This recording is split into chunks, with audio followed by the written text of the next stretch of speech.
Mafia Atiq Ahmad के दूसरे बेटे अली को प्रयागराज की जिला अदालत में पेश किया गया। अली को कड़ी सुरक्षा के बीच एसीजेएम 07 की कोर्ट में लाया गया था।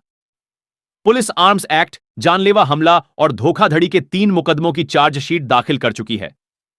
अली को पुलिस ने तीनों मुकदमों में हाजिर कराया।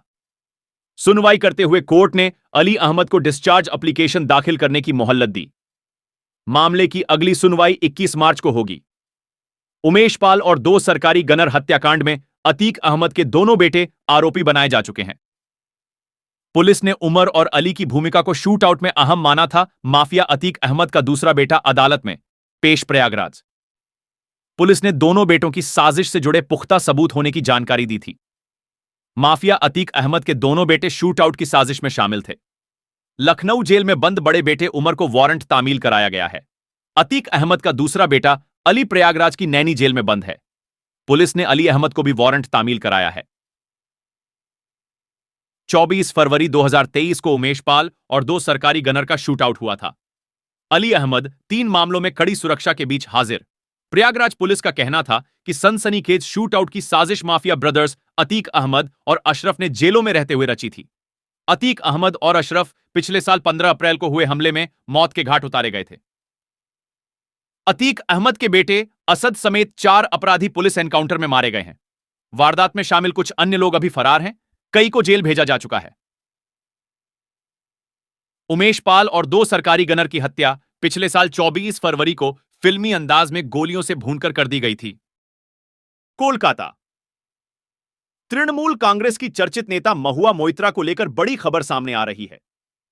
प्रवर्तन निदेशालय ईडी ने फेमा से जुड़े एक मामले में महुआ मोइत्रा को समन भेजकर 28 मार्च को पूछताछ के लिए पेश होने को कहा था। अब महुआ मोइत्रा ने उसका जवाब दिया है। उन्होंने जांच एजेंसी को बताया कि वह फिलहाल लोकसभा चुनाव प्रचार में व्यस्त है, इसलिए पूछताछ के लिए आज गुरुवार पेश नहीं हो सकूंगी। बता दें कि टीएमसी नेता महुआ मोइत्रा को ईडी ने एक और समन भेजकर उन्हें 28 मार्च को पूछताछ के लिए बुलाया था। यह समन विदेशी मुद्रा प्रबंधन अधिनियम फेमा के उल्लंघन मामले में जारी किया गया था। ईडी की तरफ से महुआ को भेजा गया यह तीसरा समन था। इससे पहले महुआ मोइत्रा ने ईडी को चिट्ठी लिखकर पेशी के लिए मोहलत मांगी थी। हालांकि तीसरे समन पर भी वह ईडी के समक्ष पेश नहीं हुई। टीएमसी की फायर ब्रांड नेता महुआ मोइत्रा को ईडी की तरफ से अब तक 3 समन भेजे जा चुके हैं। ईडी ने इससे पहले 19 मार्च को उन्हें समन भेजकर पूछताछ के लिए तलब किया था। ईडी के सामने पेश न होने पर यह समन जारी किया गया था।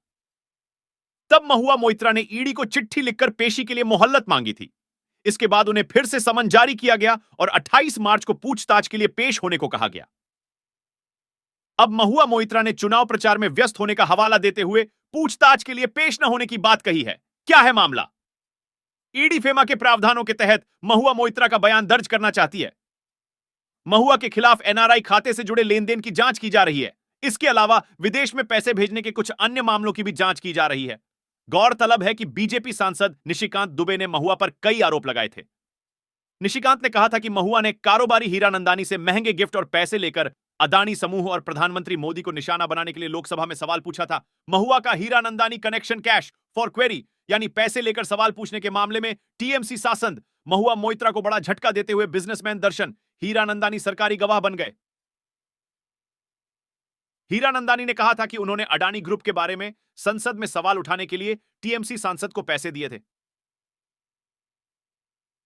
रियल एस्टेट से लेकर ऊर्जा क्षेत्र में काम करने वाले समूह हीरानंदानी के मुख्य कार्यकारी अधिकारी सीईओ दर्शन हीरानंदानी ने कहा कि तृणमूल कांग्रेस टीएमसी की सांसद महुआ मोइत्रा ने प्रधानमंत्री नरेंद्र मोदी को बदनाम करने के लिए उद्योगपति गौतम अडानी पर निशाना साधा। उन्होंने कहा कि मोइत्रा का इरादा प्रधानमंत्री को बदनाम करना था, क्योंकि उनकी प्रतिष्ठा के कारण विपक्षी दलों को उन पर हमले का मौका नहीं मिलता।